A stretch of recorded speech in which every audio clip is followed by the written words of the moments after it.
Peace, peace, peace. I got some milk on my lip. But yo, peace, peace. Um, my name is Lashim Nagar. I'm the host of this channel, Keep Low. And this is a very serious video about the 9/11 situation. Is gonna be a reaction video. I want to warn all my viewers first and foremost. I like to say condolences to everybody who lost a loved one during the World Trade, and condolences to all the people who lost their lives because it was a very tragic situation. Um, Now, before I get into this video, I just want to warn you one more time that this is a very serious video and it has some very graphic scenery in it and it's crazy visuals. So if you got a weak stomach, go that way. And another thing I like to say, if you're not subscribed to the channel, make sure you subscribe to this channel. This channel is called Keep Low. It's KEEPLO. You know what I mean? So hit the notification bell. So hit all so you'll be notified when I drop more thought-provoking content. And another thing I like y'all to do is also get in them comments and give me your insight of how, or your perspective, how you view this video. And also give this video a thumbs up because I brought y'all a very thought-provoking video and I'm giving it to y'all real raw, and it's a really serious video. And once again, the channel name is Keep Low. You feel me? So on that note, big salute to everybody who fought and towards that terrorist situation or anything that was going on to deter any more violence. And condolences once again to their family and salute to the country. You feel me? Let's proceed with the video. And once again, condolences to everybody who lost their lives during the 9/11 tragedy. And this is a very serious video. If you have a weak stomach or something, I suggest that you leave the room because this is very graphic footage detailed in this video. So, on that note, let's get into the video.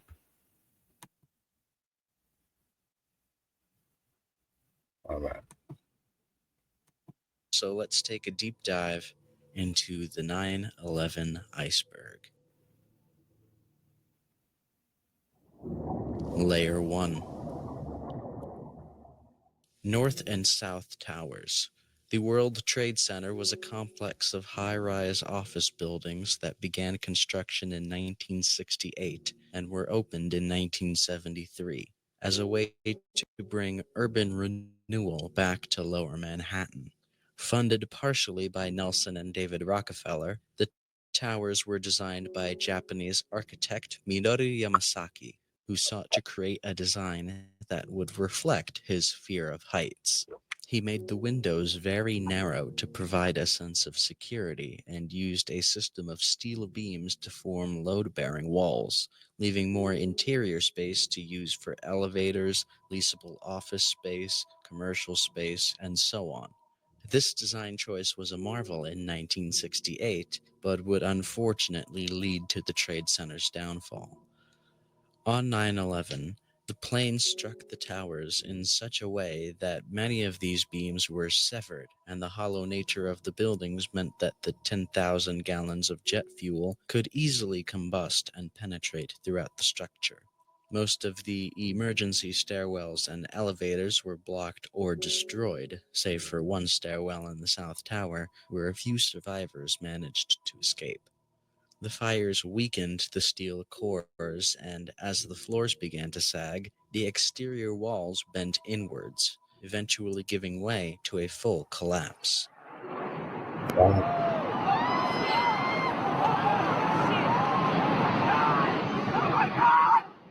The North Tower was struck first at 8:46 a.m. and kept standing all the way until 10:28 a.m., lasting for a total of 102 minutes. The South Tower was struck at approximately 9:02 a.m. and only managed to last until 9:59 a.m., less than an hour. In total, 2,192 civilians and 414 police, fire, and medical officials were killed in the collapse. Of the bodies pulled from the wreckage, only 20 were alive. The former site of the World Trade Center now houses the National September 11th Memorial and Museum, while a new complex began construction in 2004. The main building in this new complex, One World Trade Center, is currently the tallest building in the Western Hemisphere, standing at a patriotic 1,776 feet. As of the making of this series, only buildings 1, 3, 4, and 7 have been completed. I've been to that video. I've been to that building. I live in New York City. It's a nice building, but I like the other two better. Get in the comments and tell me what y'all think.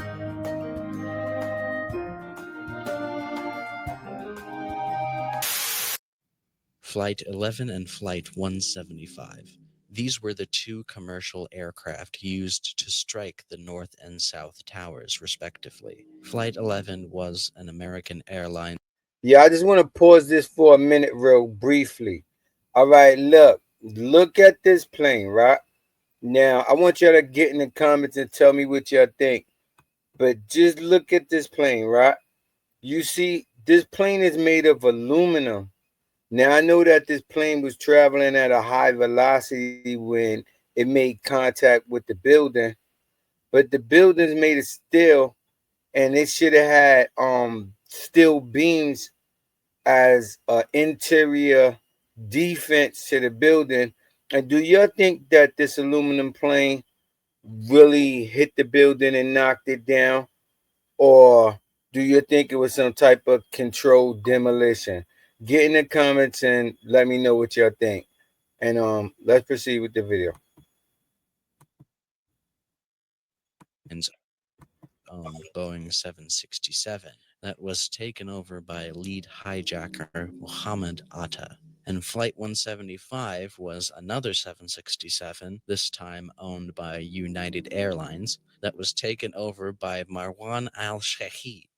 During the hijacking at 8:24 a.m., Atta was overheard by Boston air traffic controllers making what sounded like an announcement to the passengers. Buddy,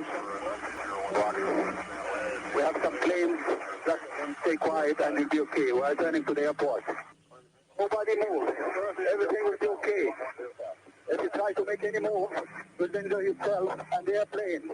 Just stay quiet. It's theorized that Atta meant to activate the intercom, but accidentally keyed the wrong switch and instead broadcast himself to ATC. In fact, before they were removed from the cabin, the pilots of 175 were asked about Flight 11, to which they reported hearing the broadcast. Marwan made no such error during the subsequent hijacking of 175, which began at 8:37 a.m. On the other hand, while Atta turned off his flight's transponder, Marwan did not, meaning air traffic control could track his location all the way up until the time of impact. Flight 11 struck between the 93rd and 99th floors in a head-on collision, and Flight 175 struck at a right-leaning tilt between floors 77 and 85. A combined total of 147 people on board were killed, not counting the 5 hijackers per flight. The flight numbers have since been retired by both United and American. Flight 77. Flight Yo, did y'all see 77 how that was an plane went American into the Airlines building? Boeing 757 that was used to crash into the Pentagon. The 5 terrorists on board were led by Hani Hanjour, who took control of the aircraft once the men had disposed of the pilots. The plane then impacted the western side of the Pentagon building at 9:37 a.m. Only 3 videos exist of Flight 77, 2 of these being digital security cameras mounted on the exterior of the Pentagon building. The footage is unfortunately 1 frame per second, so the plane, although it can be made out, is barely recognizable. The 2 security camera angles from the Pentagon are often confused to be from one camera, but further inspection shows that they are indeed from 2 separate angles. The third angle was from a nearby hotel's tape-based security camera. The FBI later confiscated the hotel footage and another tape from a nearby gas station, which has yet to be released to the public. The impact caused a massive explosion and a long-lasting fire, which caused a section of the building to collapse. By that time, however, the section in question had been fully evacuated, so no one was injured as a direct result of the collapse. In total, 189 people died in the crash and subsequent fires, including 59 civilians in the plane itself. Flight 93. Flight 93 was the last of the aircraft to be hijacked on September 11th, and the one we know the least about. The Boeing 757 was planned to take off at 8 a.m. along with the other flights, but air traffic forced the plane to the ground until 8:42, less than 5 minutes before Flight 11 would first strike the World Trade Center. Because of this late start, many passengers phoning their loved ones became aware of the previous hijacked flights and were able to discern what was going on quicker. Brief mayday calls were also heard on air traffic control from the pilots as they struggled to fight the hijackers, followed by one of them, Ziad Jarrah, accidentally calling air traffic control again instead of using the intercom again.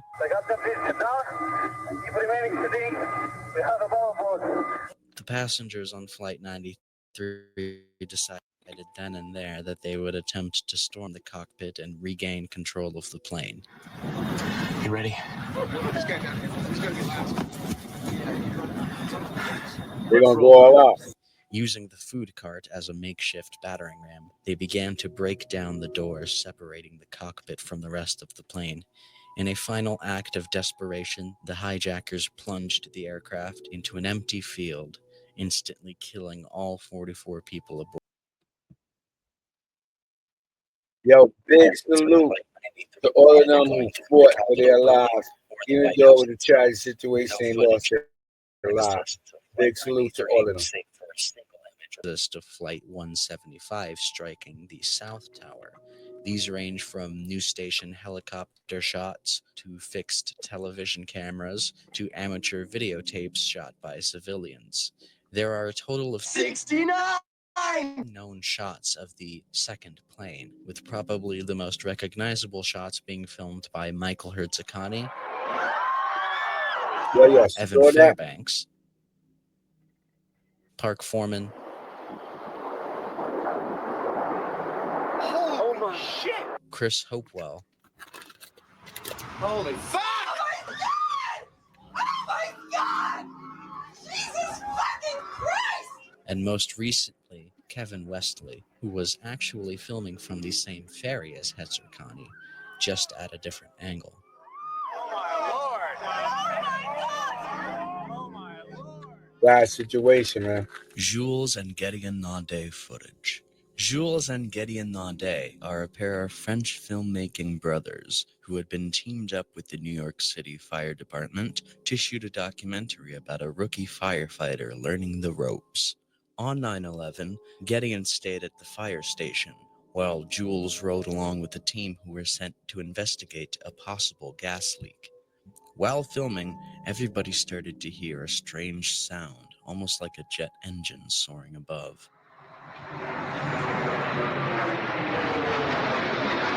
You could actually see Chief of Battalion 1, Joseph Pfeiffer, look around to try and identify the noise. Naudet quickly pans to the Twin Towers, and thus he was responsible for capturing the best-known angle of the first plane's impact. Wow. Super crazy, man. Wow. Jules Super would crazy. later enter the North Tower. Tower with Pfeiffer and his team, filming their terrified reactions at the carnage and, later on, the Sad collapse of the situation, man. South Tower from inside the North. Wow. This is from the inside of the World Trade while it's collapsing. Wow. Meanwhile, Getty and Naudet took to the streets in an attempt to find his brother, even managing to film the second plane's impact before he was stopped from going any further into the World Trade Center plaza.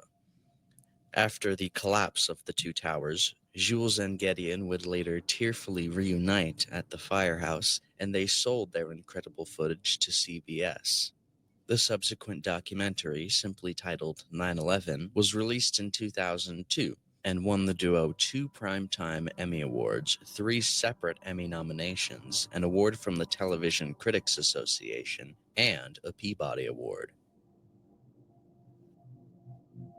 Osama bin Laden.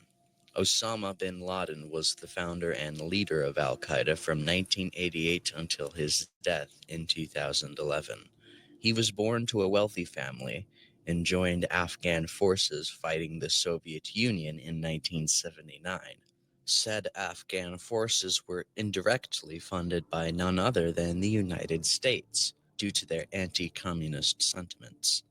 He would later separate from the Afghan rebels and form his own military fighting group, later renamed Al Qaeda, just before the start of the Gulf War. Bin Laden, despite his past dealings, rejected all forms of U.S. involvement with protecting Saudi affairs. After being banished from Saudi Arabia and then Sudan, he returned to Afghanistan, where he declared a jihad against the United States for their invasion of Saudi Arabia and their close ties with Israel. Under bin Laden's control, Al Qaeda committed numerous smaller terrorist attacks, including the 1998 U.S. Embassy bombings in East Africa, which killed 224 people and which earned him a spot on the FBI's top 10 most wanted fugitives by the end of the 90s. While he initially denied responsibility for 9/11, tapes leaked to the press in November of 2001 showed bin Laden speaking in a way that implies he had foreknowledge of the attacks. They said These in a would be way. confirmed by a But later tell me in the videotape of comments, him do in y'all think Bin 2004, Laden where he first did that? publicly took credit for the events of September 11th. He stated he was inspired by the 1982 destruction of towers in Lebanon by Israeli forces, and he wanted to deliver the same punishment to the Americans. He would remain hidden from the public for 10 years, only making appearances through eerie videotapes discussing his plans for jihad and raving against the United States. That is until May 2nd, 2011. A team of U.S. Navy SEALs conducted a surprise raid on a Pakistani compound bin Laden was thought to be hiding out in. He was subsequently found cowering behind who was believed to be one of his many wives before he was shot point blank in the head where he stood. His body was unceremoniously dumped into the ocean.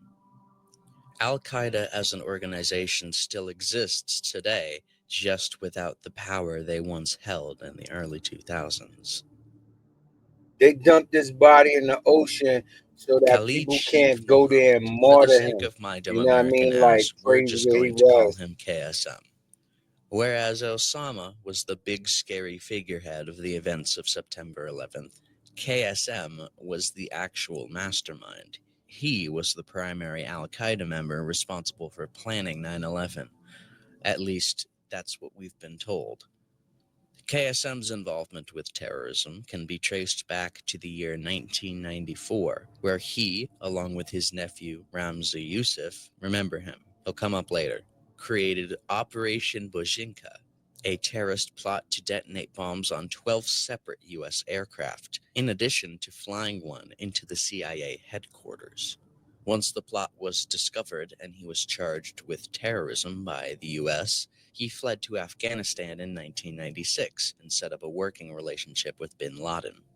KSM wouldn't become a full-fledged member of Al-Qaeda until after the aforementioned 1998 bombings, in which he became the leader of the organization's propaganda wing. Stemming from the failure that was the Bojinka plot, KSM reintroduced the idea of using planes as suicide bombers that would crash into buildings.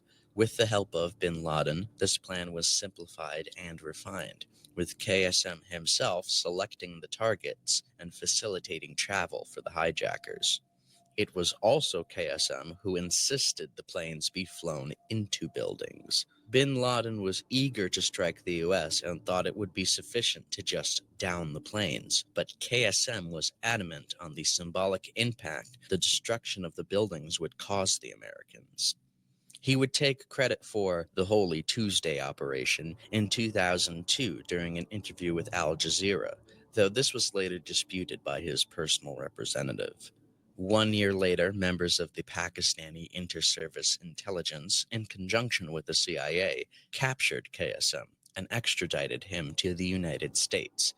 He would be subject to torture numerous times during his interrogations, which Wow, included they waterboarding, sleep got deprivation, his head and in a even vice. forced rectal rehydration.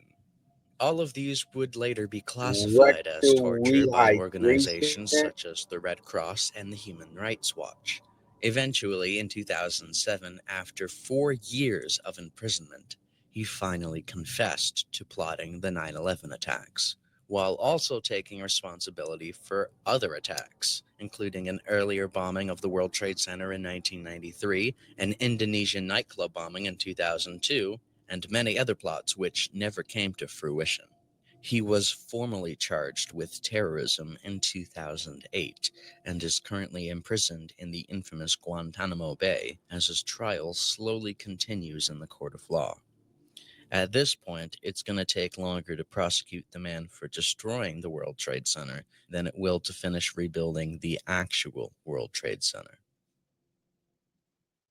Jumpers. Yeah, they Yeah, said you knew this was coming. So, 4 as we years he mentioned took to cop out previously, to the that, crash to of the plead guilty. airplanes virtually knocked out all emergency stairwells in both Twin Towers, minus one. This means that most of the people at or above the impact site were trapped with little chance of being Wow, rescued. look at those people, As man. such, Wow. some people had You see decided that? that they would rather die a quick death rather than be slowly burned alive or Wow. suffocated from the smoke. And that's exactly what they Condolences did. to him, man. Several of these jumpers were photographed or caught on video Wow. during their final descent. The most famous of these is, of course, the falling man, but we'll get to him later on. Personally, what struck me most was this clip from Jules Naudet, as the fire crews began to hear crashing sounds from outside the plaza. You can see the expressions on their face change when they realized that sound wasn't debris falling to the ground. It was bodies falling to the ground. Wow. That's bodies hitting the ground. You hear I that? just remember looking up, Wow. thinking, how bad is it up there that the better option is to jump? War on terror. This phrase does not necessarily denote a specific war or military action. Rather, it is used to refer colloquially to the United States' series of Wow. actions against terrorism. Kind of like how the war on drugs wasn't supposed to be an actual war against drugs. Well, former President Bush first used the phrase 5 days after 9/11 in a statement to the press, days after passing a bill authorizing the use of military against those responsible for the attacks. This crusade, this war on terrorism, is going to take a while. These remarks were followed by the first actions of the war in Afghanistan and the war in Iraq, in addition to the passing of the U.S. Patriot Act. Many of these military actions were heavily criticized, and the U.S. government would begin to use the phrase war on terror less and less until it was dropped completely by former President Obama. Our systematic effort to dismantle terrorist organizations must continue. But this war, like all wars, must end. The war itself still continues to be felt in certain regions of the world, with the last of the American troops leaving Afghanistan as late as September 2021, 20 whole years after it all began. Wow, they were still there for 20 years. Layer 2. The Falling Man. This refers to an image taken by AP photographer Richard Wow, Toole that's of a super man crazy. falling from the World Trade Center. This is probably what Yeah, y'all most get in people the think of comments when on they this. think of the term jumpers, as this image was Give this reprinted video a in numerous thumbs up too. newspapers across the Subscribe to the U.S. channel. and was even the subject of a 2006 documentary. Despite its acclaim, the photograph has Wow. also seen some Y'all see backlash for that? its wide publication, with some readers Wow. calling it, quote, cold-blooded, ghoulish, and sadistic. Their outrage is to an extent understandable, but it's strange to me how people can watch hours upon hours of horrific explosions and collapses and warfare, but a single man falling through the air, that's too ghoulish to show the public. The 2006 documentary, directed by Henry Singer, attempts to identify the man, ultimately concluding that he was likely an audio engineer who worked at the North Towers Wow. restaurant, named Jonathan Briley. He's been identified as such by members of his family, but his Condolences. identity has never been officially confirmed. Man in the Red Bandana. Wells Crowther was an equities trader working in the World Trade Center who helped save over a dozen people who were lost and injured in the South Tower. Upon successfully making it past the impact site from his office on the 104th floor, he went back up and helped direct people to the aforementioned only working stairwell. He would even carry some critically injured people on his back all the way down to the lobby, thanks to his training as a volunteer firefighter. His nickname refers to his trademark red bandana, which he had worn throughout most of his life after it was given to him by his father. In the towers, he had put it over his face as a makeshift mask. Sadly, Wells would end up dying during the collapse of the South Tower. Wells's family would not know of his heroism until they read accounts from survivors describing the man in the red bandana that helped them. What's even more depressing is, upon searching his apartment after his death, his family found a completed application form to become a member of the FDNY. He was named an honorary New York City firefighter by Fire Commissioner Nicholas Capetta in 2006, finally fulfilling one of his lifelong dreams. Yo, salute to him and Kevin salute to Cosgrove all the and calls from firemen the who ran up in towers. there There's a trying to British help people. documentary produced by Channel 4 Productions that Really though. goes into more depth on this topic than I could ever dream of. It's available on Amazon, so if you want a more comprehensive look at all the phone calls made from the towers and planes, I recommend you check that out. We're going to focus on primarily Kevin Cosgrove. Kevin was working in the World Trade Center as the vice president of Aon Corporation when 175 struck, and he is most well known today for the call he placed to 911 dispatchers, of which only 5 minutes is known to exist. The recording begins in the middle of the call. Cosgrove can be heard alongside a man named Doug Cherry and an unknown third person as they seek shelter in John Ostro's office.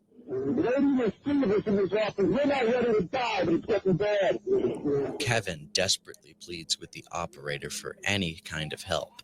His fear and frustration is palpable.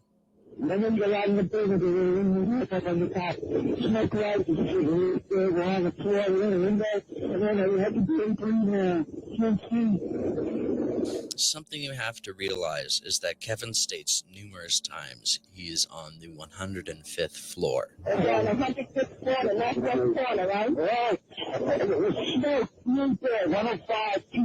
Wow. As we know, the plane crashed between floors 77 and 85 in Tower 2. What this means is that at 9:59 a.m., when the tower fell, it didn't collapse onto him like you would think. It actually fell out from underneath him.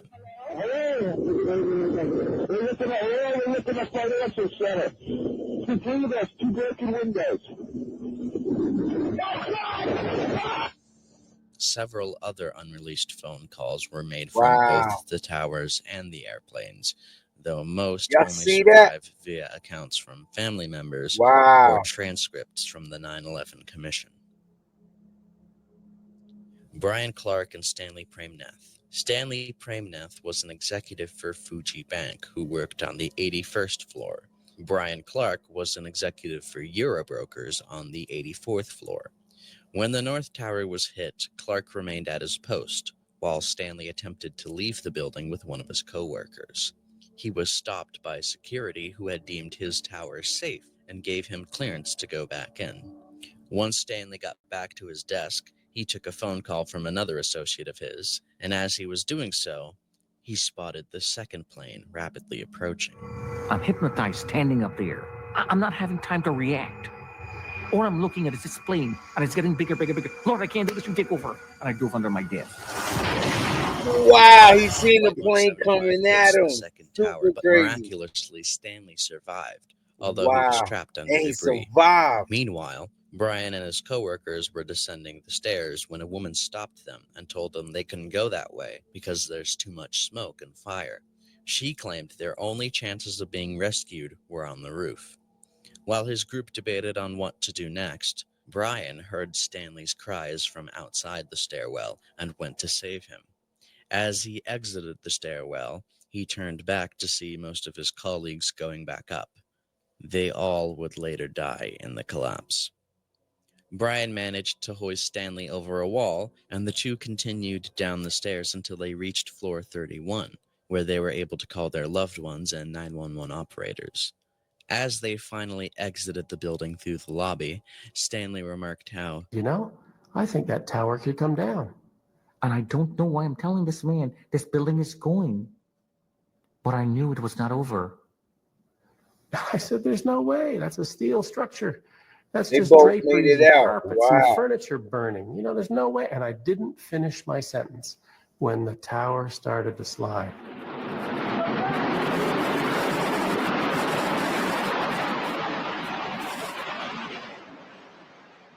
after 9/11, the two men remained very close friends. Brian retired in 2006 and now does mainly nonprofit work, while Stanley became a motivational speaker, sharing his story of survival underneath the lens of God. This man took my hand, and he held his hand like this. And this man stared me in the eyes, and he told me something that I'll go to the grave with. He said, all my life I live as an only child. I always wanted a brother, and I find that man today. And his hand, he had a gash in his left palm. He took my right hand and did like this. And he rubbed these two hands together, and he says, from today, you're my blood brother. And this man put his hand around my shoulder. Wow. He says, come on, buddy, let's go home. That's serious. They blood brothers now. Gwyneth Paltrow's sliding doors moment. The phrase sliding doors moment is used to refer to a seemingly inconsequential incident that nonetheless alters the course of history. It comes from the Gwyneth Paltrow movie of the same name released in 1998. Consequently, she would have one of those moments herself, as a woman named Laura Ludstrom Clark was rollerblading across the street in New York City. She narrowly avoided being hit by Paltrow's SUV. Clark stood there for a second, starstruck, before realizing she was going to be late for work. This chance encounter meant that she would miss her train, which means she would eventually end up arriving at the World Trade Center 1 minute after Flight 11 had struck the building. That 1 minute essentially saved her life. Celebrities cheated death. A handful of other celebrities also narrowly avoided death, either because they missed their flights or they never made it to the World Trade Center on time. Both Mark Wahlberg and Seth MacFarlane were scheduled to board Flight 11, but Mark decided to travel to Toronto last minute for a film festival, while Seth was hungover and missed his boarding by 10 minutes. Michael Jackson was said to have had a meeting planned at the Trade Center for that day. No idea why specifically there, but overslept after he spent all night talking with his mother and his sister. Rob Lowe claims he sat next to the terrorists during a dry run aboard Flight 77. How do you know that they were the terrorists, Rob Lowe? Did you just sit next to a couple of Middle Eastern people and think that they were terrorists? There's not much else to say with this one. Yeah, no comment. No Steve comment on that one. Buscemi. Speaking of celebrities, Steve Buscemi was not only in New York City on 9/11, but he actually volunteered at Ground Zero.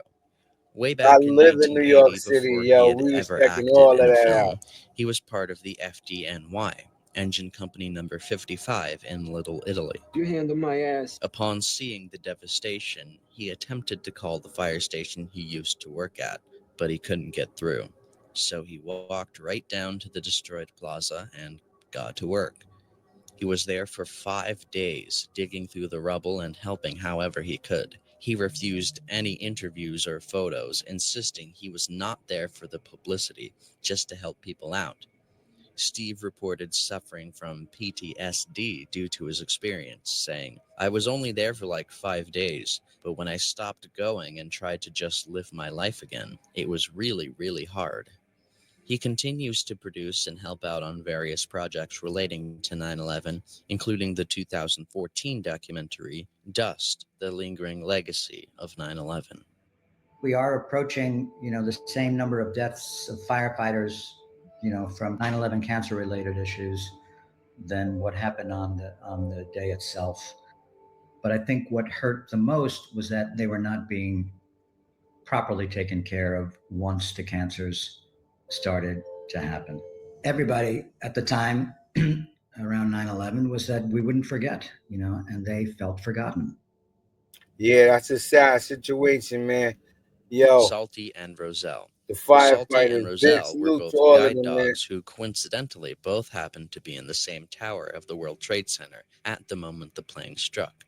Salty, who was on the 71st floor, dutifully led his owner, Omar Rivera, to safety, while Roselle, up on the 78th floor, helped guide Michael Wow. Hingson down the entire stairwell This B. dog led him to By the time safety. both dogs made it outside the building, Tower 2 was minutes away from collapsing. Both dogs are sadly dead now, but they both received a joint PDSA Dickin Medal for their bravery. And I'm going down with a guide dog that has not enough space. It probably is too much for him. I say, well, Salty, maybe it is better for you to go. His Salty owners was continued his blind way and they down. let them out of the And at world one trade. point, he That's decided, no, crazy. I Super crazy. cannot go without him. So he came back. He was telling me, I am with you. No matter Salute to what, them I dogs, am. man. Pasquale Bozelli. They was loyal. Pasquale worked on the 64th floor of the North Tower and had phoned his wife twice, assuring her he was going down stairwell B and that he'd be fine. As he reached about the 22nd floor, the tower began to collapse. Somehow, this man managed to surf down 18 stories of a collapsing building and end up alive on top of a pile of Wow. debris. Firefighters shortly thereafter found him, hoisted him to safety, and he was out of the hospital and back to work within 3 months. There's being committed to the grind, and then there's being Pasquale Bozelli. Wow. The miracle survivors. We know by now that all of the stairwells in the North Tower were destroyed to everyone above the impact zone, but below it, many of the staircases were also flooded with smoke, making them unusable. Stairwell B was the only clear one. Around 16 people managed to survive the collapse of the North Tower because they were in Stairwell B. These people became known as the miracle survivors and included Pasquale as well as Fire Captain Jay Jonas and 5 of his crewmen from Ladder 6. Jonas had ordered his men to evacuate the building when he felt Tower 2 collapse. The team also managed to rescue Josephine Harris, a bookkeeper at the Port Authority that had a broken leg from a previous injury. The stairs were not being too kind to her. It was because of slowing down to help her that David Lim, a canine officer, managed to survive as well in Stairwell B. There's a very good article in New York Magazine that goes a little more in depth on these people, so I recommend checking that out. Edna Sintron or Karen Jude. This entry refers to a person that can be seen trapped beneath rubble just below the impact zone of the North Tower. She appears to be waving a shirt or a piece of cloth to try and get anyone's attention. The identity of this person has been determined to be Edna Cintron, a 46-year-old employee for Marsh & McLennan. However, some falsely claim the woman in the photo is actually Karen Juday, but that's not the right picture. This isn't Karen Juday. This is one of the many photographs taken Wow. by previously mentioned photographer Richard Drew. Upon the outrage over the falling man, the rest of his photos remained stashed away and unprinted until her fiancé, Richard Pecorella, requested to see them. He had been desperately looking for any trace of his wife since she disappeared on 9/11 and was able to point Karen out based on the clothes she was wearing that day. Blue sweater, cream pants. I'm Wow. glad he was able to get at least some closure on his then-to-be wife, as they were only able to recover a single bone of hers from the wreckage site. Condolences to Even all the though it people, is a man. very horrifying and gruesome photo, it's her last moments, captured forever in a photograph. I think that still meant a lot to him. I miss her eyes. Her eyes sparkled to me. One day they were blue, next day they were green, depending on how the light hit them. Karen, I'll always be in love with you, and I will see you again. I will do enough good to make it up there. Entertainment impact. Nearly all forms of entertainment in the United States were impacted due to the events of 9/11. There's far too many to properly dissect and point out each change that was made. Radio stations stopped playing certain songs that talked about destruction and bombs and planes and stuff. Episodes of TV shows and kids' cartoons were altered to remove any similarities to the attacks, no matter how bizarre. Late-night talk shows and comedy shows took an entire 2 weeks break because they felt their work wasn't appropriate in the aftermath of such a tragedy. I wanted to tell you why I grieve. But why I don't despair. I'm sorry.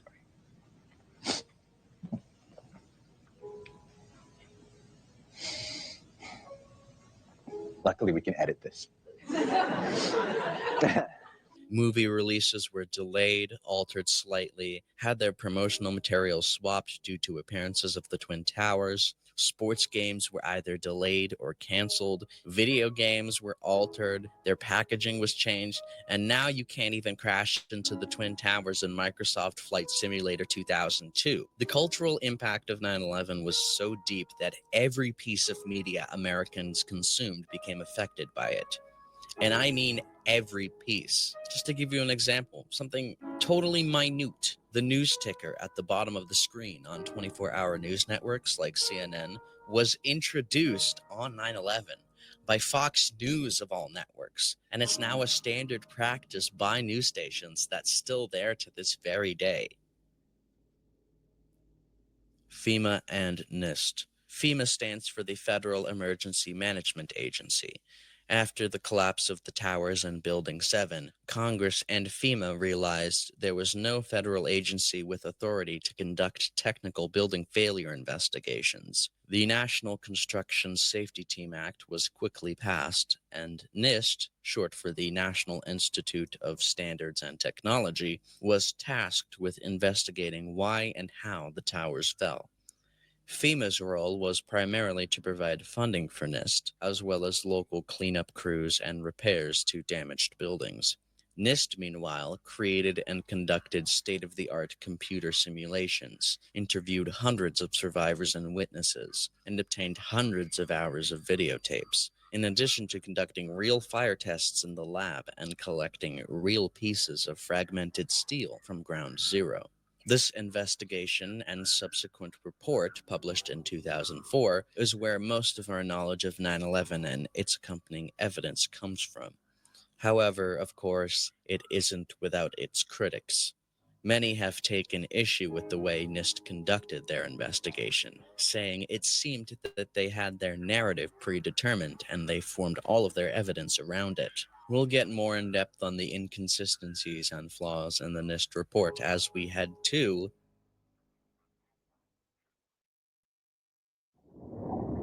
Layer 3.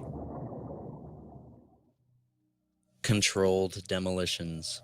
This is where the fun begins. Now we're getting into the conspiracy theory parts of the iceberg. The stuff not verified by NIST or FEMA or any of those guys. Congress especially did not want to give any credence to All right, these y'all. Let types me of say this theories. here real quick. But we're gonna look into it Yeah, anyway. this is where I'm gonna have to end this video right now because I'm gonna do part 2 for y'all. You feel me? So I'll do part 2 and we'll pick up right where I left off because you know I got a couple of things to do. But I'm gonna definitely do part 2 for y'all. So tap into part 2 and I hope you enjoy part 1. If you're not subscribed to the channel, keep low. Subscribe to the channel, keep low. And if you want to donate to the channel and everything, then the information's on the bottom. Cash App, $7 Lashin. Yo, like I said, big salute to everybody who participated in aiding other people in the 9/11 tragedy, because it was definitely a tragedy. And y'all get in the comments and tell me what y'all think about the video so far and the content within the video. And like I said, if you're not subscribed to the channel, keep low, subscribe to the channel. Peace. Part 2 will be coming right after this. Yo, I'm kind of tired. Yo, I wish you all peace and prosperity. Give this video a thumbs up. You already know. Peace.